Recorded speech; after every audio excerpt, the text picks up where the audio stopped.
Hi guys, this is Ben Ivey, the fulfillment artist. In this video, I wanted to speak about how do you find the perfect partner. Now, there's a lot of people that I work with in Shanghai who are single women. And these single women want to find their perfect man, and often people get very desperate. And what ends up happening is we settle for someone that's okay, but there's a lot of things that annoy us about that partner. Be it their habits, the way they speak to us, the food they eat, do they exercise, do they not exercise, their family. I mean, there's just so many aspects that may not seem like a big deal to begin with, but can actually rub on you and affect you and sort of grate against you so that you end up really starting to have a relationship that just disintegrates and just gets worse and worse. So how do you find the perfect partner? So we start off on the right course. This is slightly counterintuitive, but the first thing that you need to do is to work out what you don't want. And what I mean by this is you've got to describe the worst partner imaginable. Right? Is it drugs? Do they smoke? Are they fat? Do they just not care about anything? Are they selfish? Do they only care about themselves? What do they do? Because if you become aware of what you don't want, then this also helps you clarify when you meet someone, okay, well, they've got that habit. I don't want that. That needs to go. So after you do that, what you then want to look into is describing the qualities that you really don't want to see. Now, this is this is of fundamental importance, because if you see a quality within someone that's like a must not for you, then you know not to spend more time with that person. And it's funny because I literally spoke to someone yesterday who was in a relationship. She got divorced, and she was still speaking to the same person, even though he quit on her. Right? Now, why would you spend time speaking to someone that you know doesn't even want to be with you? And it's because they're settling for a shallow connection.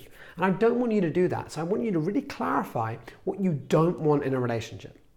Now, after you've done that and you've decided, this is the person that I would hate, the mate from hell, the poisons of, you can look at this as a drop of poison in your relationship. Just like if you put a piece of bad fruit in the middle of a good fruit, it'll then become rotten, right? And this is the same thing. If there's a little thing that just really irks you and it's not something that you could accept, then don't bother being with them. There's billions of people in the world, right? Don't do it. Don't do that to yourself. So after you've done that, we've described the mate from hell. Now we want the qualities of the partner that you really like. So describe the partner that would just be sensational for you. And what's important is that you just write everything down. Go on a brain dump. Write down everything. They would be this, they'd be that, they'd be this. And often we describe this most perfect person. Now, a lot of people get stuck there and say, okay, this is it. This is them. And they go about their lives looking for this perfect partner. Now, the truth is, you may not want someone exactly like that. This is where we need to look at the qualities. So, once again, you look into the qualities of that person that are most important to you. What are the musts? Well, there's some things that could be non-negotiable. Okay, maybe he doesn't have to have an 8-pack, has to be 7 foot and massive. Or maybe he doesn't have to be worth $1 billion. Or maybe she doesn't have to look like every single model on the magazine, right? You've got to work out some things that are musts. Maybe they've got to be loyal. They have to be open to new things. That they must be able to have a loving part of them so they actually care for other people. Right? And once you find those qualities, then we've got a very clear idea of, number one, the person that you would never want to be with. So if you see those qualities, they go. And number two is okay, all those qualities that I would love to be able to have in a partner. Now we move on to step 3. And this is where we need to think about who you must become in order to attract someone like that. Because we say, oh, well, I want someone like this. Well, you've got to think about who would attract someone like that. What are the qualities that you need to give or develop within yourself that would attract someone like that? Because if you're just expecting that person to turn up, they may well do. But, just with the law of attraction, you may want to change some habits or do things differently so that you can also attract that type of person. Now, once you've done that, you now know who you must become, you've got your list of the person from hell, and you've got the list of the qualities of the person that you want. Now you've got to do some shit. You've got to go out there.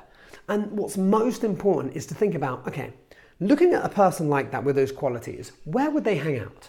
If you're interested in a sporty person, go to sports events, join teams. If you're interested in someone that's interested in growth, Go to lots of seminars. You'll meet a ton of people there. But most people expect that the person that they want most is just going to arrive and they're going to meet them in a bar. Or, I mean, okay, that may happen, but wouldn't you like to increase your chances of this? I mean, people do marketing in business and they target the person that they want and they know exactly where they're going to be. Do the same thing with your love life. Right? Someone may not just appear, but the more opportunities you expose yourself to and you meet people and you make friends and you start interacting with people, right? Everyone knows a lot of people in their network. I'm sure they could introduce people to you.